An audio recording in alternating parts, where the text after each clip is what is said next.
The Overseas Weekly was a military tabloid who earned a reputation for its rabble-rousing content. At the helm of this publication was Stanford-educated woman by the name of Marianne von Rossbach. She was the owner and founder of the Overseas Weekly Media Corporation. At the heart of the Overseas Weekly Pacific edition was Anne Bryan, Marianne von Rossbach's most trusted colleagues. She is the only female bureau chief in Vietnam and Saigon during the time of the war. And this was a paper that had the specific purpose of allowing the troops to share their own stories in their own words without fear from repercussions of the military brass. When we were cataloging the Overseas Weekly photo negative collection, the name Art Greenspon immediately popped out because of his because he is a known AP photographer. What was unknown about his career in Vietnam was that Anne Bryan actually gave him his journalistic start in Vietnam by granting him a press credential. In 1968, during the Battle of Hue, Art Greenspon traveled to central Vietnam, and his photographs document this particular period. This particular photo is of the Charlie Company moving through Goi Song Valley. It's a very, from afar, it looks like a very tranquil photo. You get to see the beauty and the scenery of Vietnam, and you sort of sense the humidity and the ambiance, and it allows us to experience the environment in which the American troops were actually in. And so it sets the landscape in which the troops were fighting their battles. These three photographs are exemplary of the type of thematic areas that were explored by the Overseas Weekly. They did not shy away from themes such as racial prejudice in the Army and try to get the voice of the soldiers and captures the images that depicted the tension between the white soldiers and the African American and black soldiers, and also the prejudices amongst other racial groups, and also with educated soldiers who were in college versus those who were drafted with a high school. So these particular photographs were taken at Firebase, Tennessee, and you can see two opposing messages, a message from a black man and a message from a white man. The Overseas Weekly had a reputation of showing schlocky content. The covers were graced with scantily clad women, but the content within the pages also depicted the humanity that emerged from the war. In this particular story, Charlie's attack sparks tragedy, demonstrates that sort of humanity and story that captures the hardships in which the Vietnamese civilians suffered during the war. And even though the goal of the paper was to follow the U.S. troops, they also documented the civilian life. Here we can see photographs taken by Saul Lockhart. This particular contact sheet demonstrates a sequence of events in Ap To, South Vietnam, in which a bomb was exploded upon this city. We can see the villagers mourning and scrapping through the debris, trying to find evidence of loved ones or evidence of their personal belongings in this village.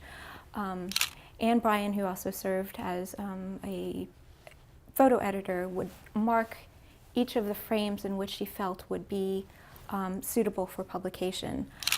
So these markings represent the editorial intent and creativity behind the selection process. And then we also see how the photographs were then displayed in the publication itself. And here you can also see the deep emotion, the sorrow, and the anguish that the Vietnamese suffered during this particular attack on their village. Here we have the villagers grieving, weeping, and standing over the bodies of their relatives and loved ones who were killed during the shelling attack. This particular grouping of photographs was taken by Anne Bryan, who was the editor-in-chief of the Overseas Weekly Pacific Edition and the de facto Saigon bureau chief. She would follow troops not only in the battlefields, but also follow them into the humanitarian missions. And then these particular photographs were taken in some way in South Vietnam. It's in celebration of Christmas. The troops brought sort of Christmas cheer into the villages. They dressed up as Santa, they distributed gifts, and they interacted very closely with the villagers, hoping to win the hearts and minds of the people, the Vietnamese people. So this particular photograph was taken by Don Hurst. The Overseas Weekly Pacific Edition not only followed stories in Vietnam, but they also followed the troops into Cambodia. This photograph was taken at Landing Zone Evans in Cambodia, right around the time in which the United States military had not quite broadcast their military expeditions into Cambodia at the time. This particular photograph is especially powerful because it demonstrates the hardships, the physical toil that it took on these very young soldiers as they went into the battlefields. It's very graphic, in which you see the bullets sort of strewn on a log. You can see he's resting, and we don't know how long he's able to rest, but at least he's able to take a moment just to rest. We see his helmet, which is upturned, and a gun that is lying there ready for whenever he needs to get up. When people visit the exhibition, there are three particular messages that they hope that they would walk away with. The first is sort of reflecting on the personal sacrifices and the challenges and the roles in which journalists, soldiers, and civilians played in the war.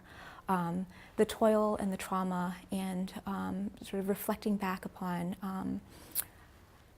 how war was depicted at the time and how we can build upon understanding of war to prevent war in the future, which is the core of Herbert Hoover's message. Secondly, I would hope that they would have a glimpse of the collections of the Hoover Institution Library and Archives themselves. We are an institution whose mission is to preserve and document and provide access to documents, photographs, and archival materials on war, revolution, and peace. And this exhibition represents just a small representation of the types of materials that we have for scholarly use. We have a vast collection on the Vietnam War itself, and we would hope that it would encourage anyone who's interested in this topic to come into our reading rooms and do more research. And thirdly, I would hope that the visitors walk away with thinking of their own stories. Oftentimes, the images that we see of the Vietnam War are of unidentified Vietnamese people. The San Jose region is a particular area in which the Vietnamese Americans have resettled and found new lives. It is one of the largest communities of Vietnamese Americans, and a lot of the second generation, third generation Vietnamese Americans are trying to find out more about what happened in that time period. For the generation that came here in 1975 and in the early 1980s, this was a period that was very much unspoken in the families. We did not speak about the war. The war was not a topic that was a part of daily conversation. In fact, it was sort of an unspoken recognition that it was a hurtful period. We moved on and we did not speak about it. But that also raised a lot of questions for a younger generation who sought to understand the experience of their parents, of their uncles, of their aunts, and their siblings, and their loved ones. So this particular exhibition offers an opportunity for them to see the experience of the Vietnamese civilians themselves. The Overseas Weekly did a fantastic job at depicting the relationships between the American troops and the South Vietnamese troops. We see these interactions and the names that come forth through the captions of the Overseas Weekly collections allows a new generation of researchers to look back upon the collections and find their own selves in the photographs.